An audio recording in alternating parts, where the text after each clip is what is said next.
Assalamualaikum warahmatullahi wabarakatuh.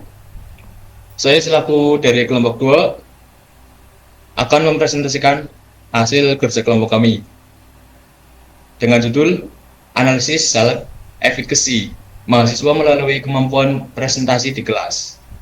Oke, next.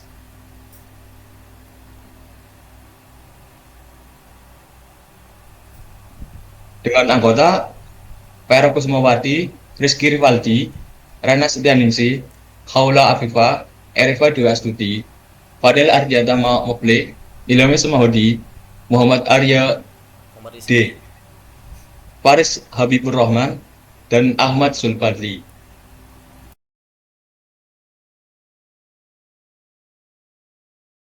Abstraksi. Presentasi adalah sebuah komunikasi yang membuat orang dapat berpikir logis, tepat, dan mempunyai argumen yang kuat. Studi ini menganalisis mengenai self-efficacy mahasiswa melalui kemampuan presentasi di kelas. Analisis ini didasarkan pada data empiris yang dilakukan berdasarkan hasil observasi dari 160 partisipan, yaitu mahasiswa pendidikan biologi Universitas Siliwangi, Tasikmalaya. Selanjutnya, data yang diperoleh diolah dengan menggunakan statistik deskriptif. Hasil penelitian secara umum menunjukkan bahwa mahasiswa cukup terbiasa dengan diskusi presentasi di kelas. Berdasarkan efisiensi dan efektivitas dalam presentasi dengan rata-rata nilai di bawah 75%. Pembahasan masalah yang dilakukan berdasarkan kajian teoritis atau praktis, rasional, dan tanggung jawab rata-rata di bawah 75%. Berjalan multi arah rata-rata di atas 75%. Semua anggota terlibat secara aktif rata-rata di atas 75% dan penyajian materi yang menarik, video, bagian gambar, dan lain-lain. Rata-rata masih di bawah 75%. Berdasarkan hal tersebut, tergambarkan bahwa beberapa kemampuan mahasiswa cukup terbiasa dengan proses pembelajaran melalui presentasi kelas. Beberapa kemampuan lainnya masih perlu untuk dilatih sehingga kemampuan mahasiswa dalam presentasi harapannya dapat lebih meningkat.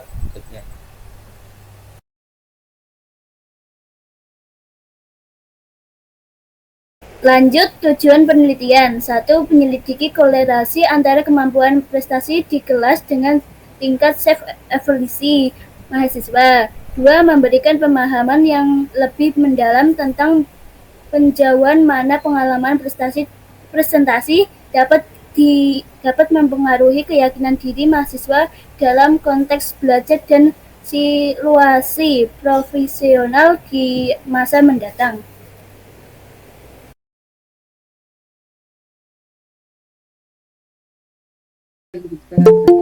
Metode pengambilan data.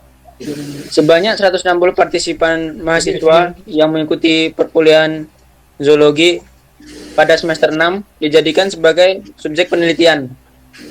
Sampel diambil dengan menggunakan teknik sampling jenuh, di mana semua populasi dijadikan sebagai sampel penelitian.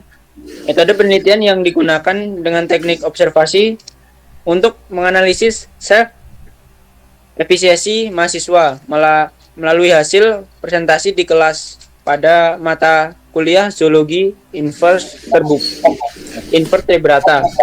Selanjutnya, data yang diperoleh diolah dengan menggunakan statistik deskriptif kumulatif.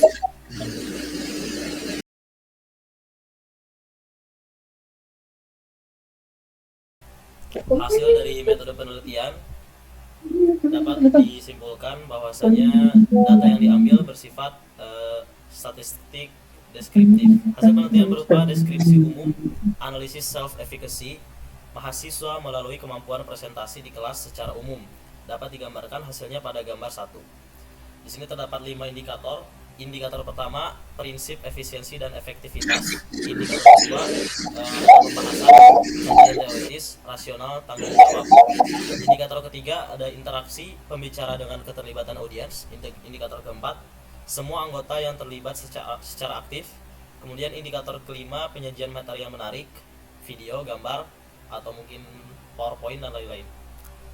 Dari data tersebut, telah diambil bahwasanya rata-rata mahasiswa dalam prinsip efisiensi dan efektivitas dalam presentasi berkisar 59%. Rata-rata mahasiswa dalam pembahasan kajian teoritis, rasional, tanggung jawab dalam presentasi berkisar 53,75%. Rata-rata mahasiswa dalam interaksi pembicara dengan keterlibatan audiens dalam presentasi berkisar 78,5%.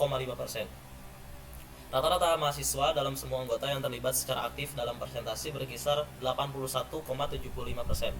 Rata-rata mahasiswa dalam penyajian materi yang menarik, video, gambar, dan lain-lain dalam presentasi berkisar 68,25%.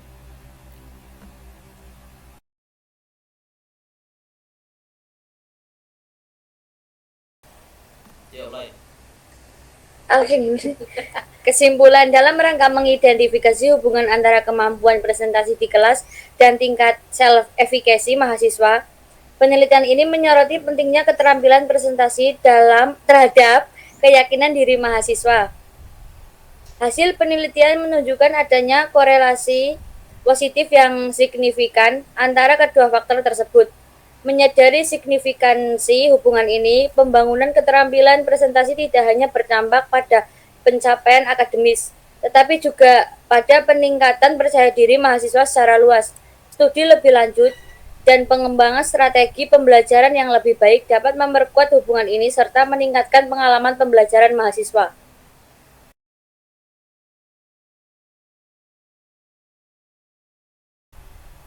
Mungkin cukup sekian presentasi yang dapat kami sampaikan. Kurang lebihnya kami mohon maaf atas lebih dan kurangnya. Cukup sekian. Wassalamualaikum warahmatullahi wabarakatuh. Waalaikumsalam. Waalaikumsalam warahmatullahi wabarakatuh.